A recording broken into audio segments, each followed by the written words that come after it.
Hello everyone, and thank you for coming to Silicon Valley Independent Living Center's AT and DDAR demonstration of the Emergency Kit by Mayday.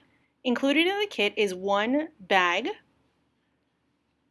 emergency survival blanket, ready light flashlight hand crank, small simple first aid kit with bandages, a whistle, 6 individual packets of drinking water,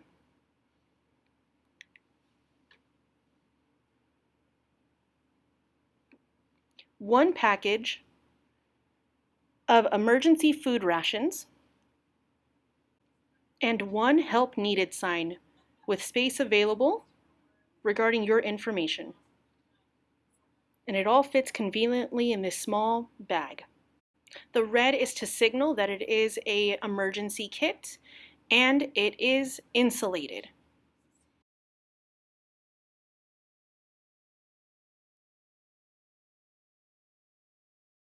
To operate the ready light flashlight, first you will release the switch at the back to unlock the squeeze lever. Squeeze the lever to charge the light continuously, and then switch off or on button towards the front near the light to activate the light. To lock the lever, press the switch button to its original position and press the lever inward. Commonly, there are 2 different types of emergency kits, the grab-and-go bag and the skip kit. The grab-and-go bag is a type of packet with intent of leaving the premises in the event of evacuation and contain personal documents, small quantities of essential supplies such as food, medications, and water. The skip kit stands for Safety Kept in Place Kit, which is packed with the intent to stay in one place in the event of sheltering in place. This may include large quantities of essential supplies such as food and water. Some additional AFN items to pack for mobility users include lightweight manual chair, extra battery for power chair, extra cane or walker, and a patch kit.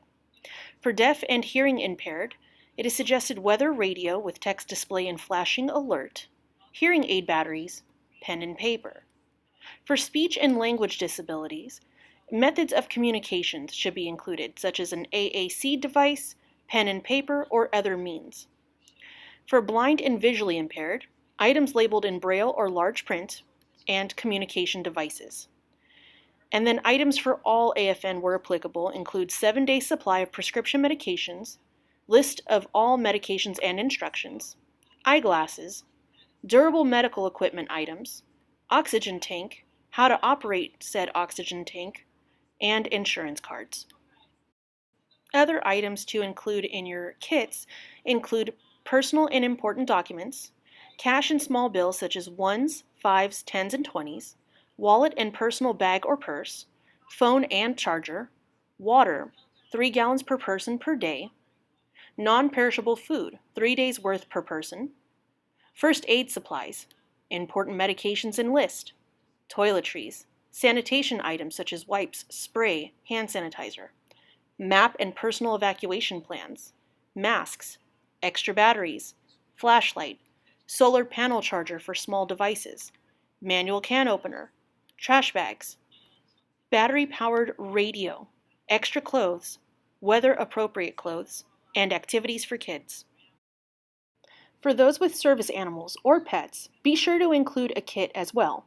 Here is a list of supplies: pet food and treats, water, carrier or cage, warm clothes and blankets, toys, litter and litter box, pet's medication if applicable, documentation, pet first aid kit, picture of animal, leash, collar, and plastic bags.